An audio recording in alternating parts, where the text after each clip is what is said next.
घेऊयात राजकीय बातम्यांचा वेगवान आढावा। अर्थ खातं मुख्यमंत्री देवेंद्र फडणवीसांनीच सांभाळावं, अर्थ खातं फडणवीसांकडे ठेवणं यातच राज्याचं शहाणपण। सध्या अर्थ खातं सांभाळेन असा एकही नेता राज्यात नाही, असं वक्तव्य संजय राऊतांनी केलंय।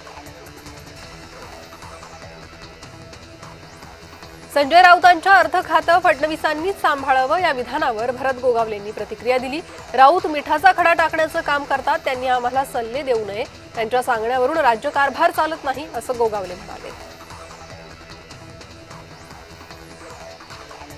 आम्ही विलिनीकरणासाठी कोणाशीही संपर्क केला नाही ना आमच्याशी कोणी संपर्क केला, असं वक्तव्य करत खासदार सुप्रिया सुळेंनी नाना पटोलेंचा दावा खोडून काढलाय।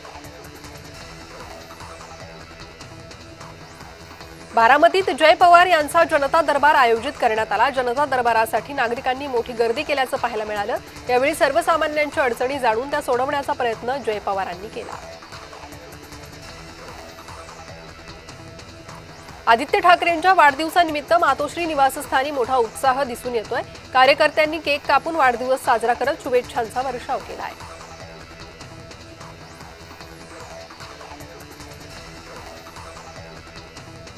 नाशिकमध्ये राष्ट्रवादीचे आमदार हिरामण खोसकर यांनी महायुतीचे उमेदवार नरेंद्र दराडेंवर नाराजी व्यक्त केली। उमेदवारांनी सुधारावं, इलेक्शन झाल्यावर उमेदवारांना जमिनीवर राहावं, असा खोचक सल्ला खोसकर यांनी दराडेंना दिला।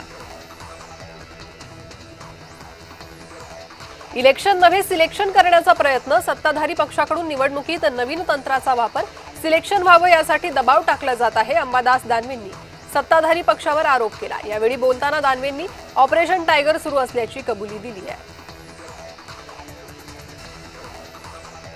मुंबईत महापौरांच्या दालनात भेटीसाठी आलेल्या नागरिकांकडून भोजपुरीचा गजर करण्यात आला। भोजपुरीत त्यांनी ऋतू तावडेंचं कौतुक केलं, त्यामुळे महापौर ऋतू तावडे पुन्हा वादात येण्याची शक्यता आहे। महायुती म्हणूनच आम्ही सर्व निवडणुका लढवू आणि महायुती म्हणूनच आम्ही सर्व निवडणुका जिंकणार, कारण बहुमत आमच्याकडे, असा विश्वास उपमुख्यमंत्री एकनाथ शिंदे यांनी व्यक्त केला आहे।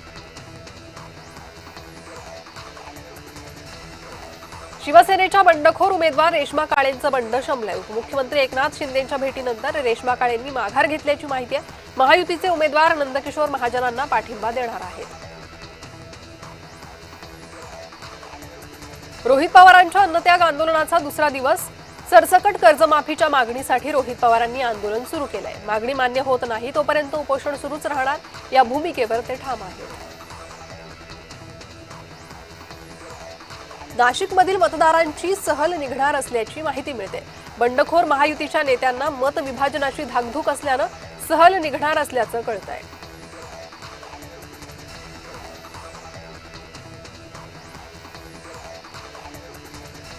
हिंगोलीच्या सेनगाव तालुक्यातल्या जयपूर येथे ओबीसी जातीनिहाय जनगणनेच्या मागणीसाठी जाहीर सभा आणि भव्य रॅलीचं आयोजन करण्यात आलं।